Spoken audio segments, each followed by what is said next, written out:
kia ora e hoa. Haere mai, come and join me. I'm glad you're here. I found a book by Isabella van Hulten called A Friend for Amy. And it's a cool book. Would you like to read it? Okay, you read the book out loud to me and I'll just sit here.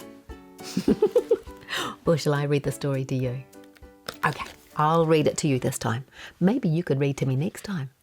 That would be fun. Are you nice and comfy? Ready for a story? Well, let's begin. A Friend for Amy. Amy looked out her window and saw the snow. She dressed quickly and ran outside to play. "Snow, snow, snowy white snow, will you be my friend?" she asked. "I would be delighted," said the snow. "Such luck! I have only just arrived and I have a best friend already." Lucky snow. Isn't it wonderful how she found a friend so quickly? All she did was ask. Wow. Amy and the snow spent as much time together as they could, but after a while Amy's hands turned blue and her nose felt like it would break off. And her toes? Well, she couldn't feel them at all. "I'm sorry," she said to the snow. "I really like you, but you can't survive inside my house and I can't stay outside here for too long." The next morning the sun was shining through the cracks in Amy's curtains. A thin stream of light fell onto her arm. It felt nice and warm. Amy ran down the stairs and out the door. "Sun, sunny sun, will you be my friend?" she asked. Can she make friends with the sun? The sun smiled. "I would love to be your friend," she said. Every morning the sun peeked through the gap between Amy's curtains to wake her up. She followed Amy everywhere she went, warming her until she no longer needed her coat. Sometimes the sun would play little games. She would shine her rays onto the river and make it sparkle, just so Amy could imagine diamonds in the water. Wow.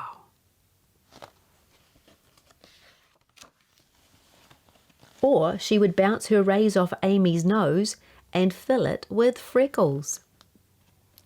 Amy started getting sunburnt, and sometimes she just needed to cool down. "I'm sorry," she told the sun. "I really do like spending time with you, but I can't live outside in your rays all the time, and you can't reach far into my house either." She does look hot, doesn't she?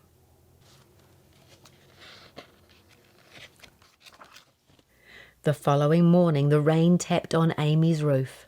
She watched the drops make tracks on her window, and she tried to trace them with her finger. Then Amy put on her boots and went out through the gate. "Rain, rain, watery rain, will you be my friend?" "Well, sure," said the rain. "We can find lots of things to play with." Have you made friends with the rain before? It's lots of fun. The rain made puddles for Amy to jump and splash in with her boots. And if she wanted a drink, she just held out her tongue and the rain would quench her thirst. But even with her raincoat and hat and her shiny boots, the water began to find a way to trickle into tiny openings. It crept into Amy's clothes and into the rims of her boots.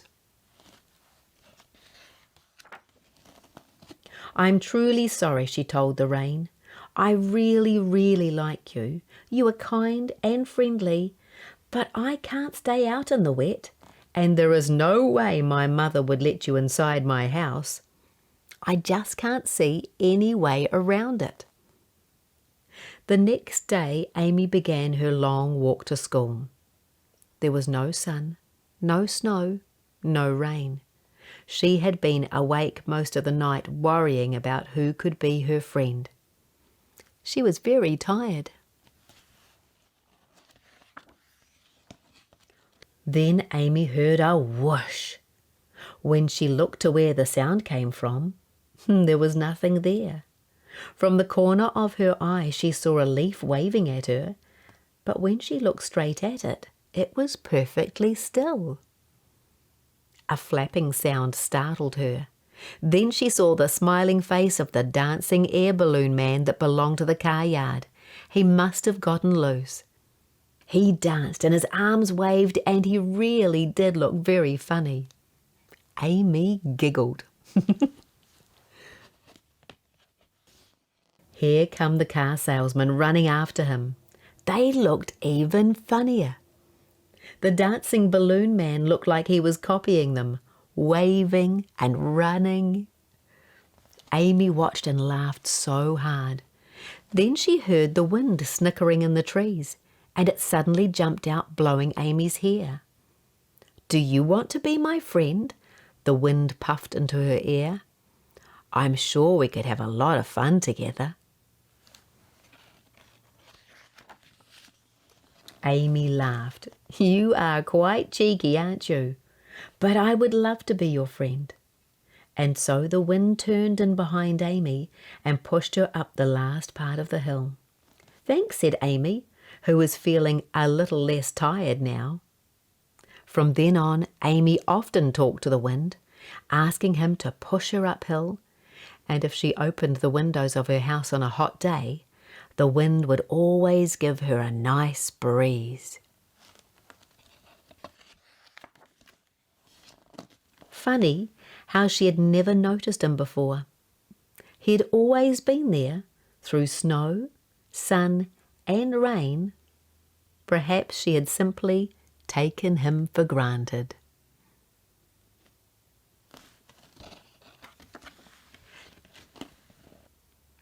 What are the wind and Amy doing? They're flying a kite.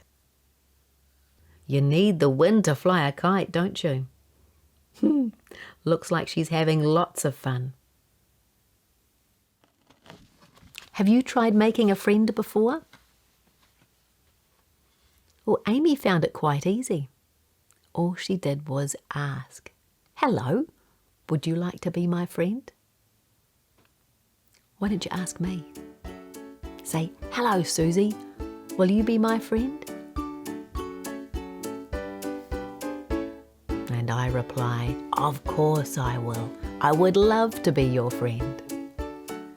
Well, if you'd like to find out more about this book and about the author, Isabella van Hulten, all you need to do is check out the link in the details below.